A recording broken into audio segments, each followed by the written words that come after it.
This is Vessel Maneuvering and Handling topic video notes. By the end of this chapter, hopefully you will get used to the terminologies that usually used while on board on a vessel and safety measures in navigation.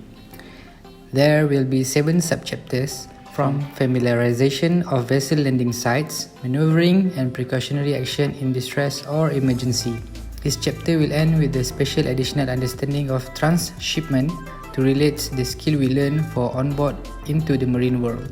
But for now, we will only focus on the first subchapter, anchoring works. Anchoring needs a professional approach, and not knowing the correct procedure will land anchor in the wrong place. The propeller and engine help the vessel to sail in high seas. However, there are many occasions when the ships need to be idle. As engines are off, the anchor will hold the ship, or else the vessel will drift away with the sea wave. Usually, these are 3 main reasons why a vessel will lay their anchor. First, there is going to be a long stop for them. Secondly, they are waiting for the pilot or waiting for berthing space at the wharf or waiting for the bunkering barge. And thirdly is emergency stop where to avoid accident or when their engine breaks down. These are some examples for types of anchor. The type like mushroom anchors are traditionally used for permanent moorings. The larger size are popular for holding huge vessels in the thousands of tons. The smaller weights are very popular for very small boats, dinghies, canoes, and etc. Cage types like the fisherman's and the yachtsman are excellent on heavy grass or weed bottoms that commonly used to cage a grounded boat off the bar. Grapnel is not recommended for small boats. It is good in rocks, but we must use a tripping line to free them, otherwise it will be permanently attached to the bottom.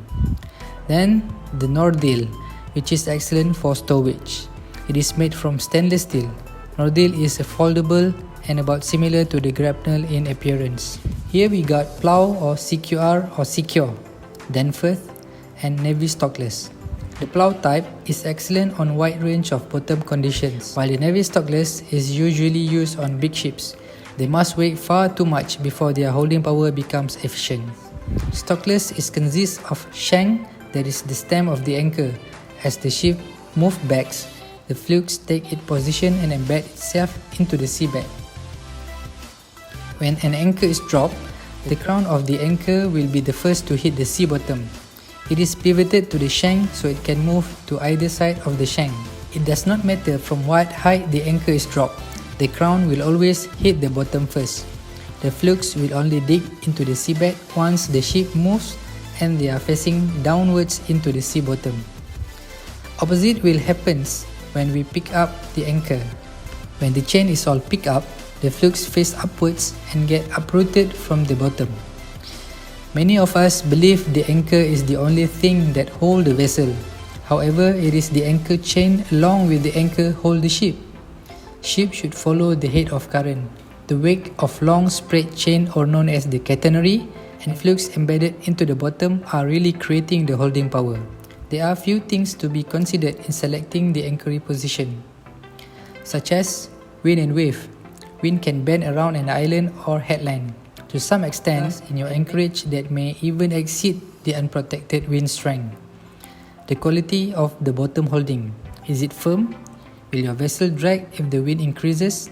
If the vessel does drag, what will it drag onto? Next, does the tide and current affect you? For instance, if a current draws the vessel to a position broadside to the swell, you will roll uncomfortably. For the water depth, is it deep enough for low tide if you swing towards the shallowest point? Is the water too deep to get sufficient purchase on the chain? And of course, the consideration of contingency plan. If conditions change during the night, can you get in and out of the anchorage easily enough? Do you understand the navigation marks and so on at night? After the position is considered safe, then we should proceed in plotting that anchor position. It should be sketched on the chart to visualize. Some terminologies need to be in our knowledge to understand that. The approach track is the track that we plan along, which the vessel must proceed for the anchorage. Head bearing is the bearing to a prominent nav aid, which is on the same bearing as the approach track. The letting go circle or the drop circle is a circle drawn around the anchorage with the radius equal to the distance from hosepipe to the pylorus. And then, the letting go bearing or drop bearing, which is a bearing that marks the anchor drop point that intersect the head bearing, letting go circle, and a prominent F8 close to either beam. The range arc is drawn around the center of the anchorage designating distance to the anchorage, and it is normally drawn in 100-yard increments measured outward from the letting go circle anchorage for the last 1000 yards of the approach. For safety, the drag circle was drawn from the actual anchor location with the radius equal to the length of the anchor chain veered plus the distance from the hosepipe to the pylorus. And finally, the swing circle which drawn from the actual anchor location with the radius equal to the length of anchor chain veered plus the total length of the ship. To get the idea for estimation distance of the hosepipe to the pylorus, here are some info. A pylorus is a reference tool for maintaining bearing of a vessel at sea. It is a dumb compass without the directive element, suitably mounted and provided with vanes to permit observation of relative bearings. If this instrument is available, it will be found at the bridge. About 6 steps are involved in the execution of anchorage works. Accordingly, keep the ship as close to the approach track as possible. Make sure the headway of the ship over the center at the anchorage. At the letting go bearing, drop the anchor and at the same time, fix and mark the ship's head direction. And plot the fix and extend a line from it in the direction of the ship's head. Lay off the hosepipe to pylorus distance along the line. This is the position of the anchor. For execution, there are 2 ways to lower the anchor, either by using windlass power, also known as walk back, or by weight gravity, known as let go. The lowering anchor speed for using windlass is slow but controllable by the shipmaster.